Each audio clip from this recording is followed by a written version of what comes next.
আগে শিখতে হয় প্রেম মানে কি।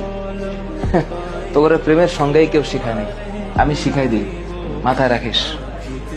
প্রেম শব্দের মানে হচ্ছে, এটা এখনকার মানুষ এটা শুনলেই কেমন জানি ভিতরে একটা আউলা বাতাস লাগে।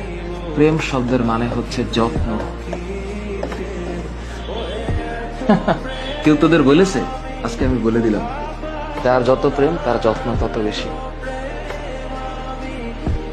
আর এর সাথে আর একটা টুকুর করে একটা শব্দ মাঝখানে লাগিয়ে দিলেই খেলাটা অন্যভাবে ঘুরে যাবে।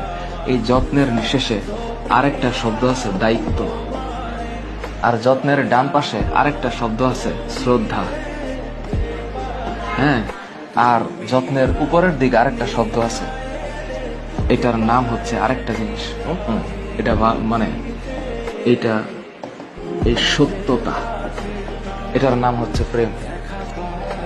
তোদের ভিতরে যদি এই জিনিস থাকে তাহলে প্রেম হবে, তা না হইলে অং আর ভং হবে।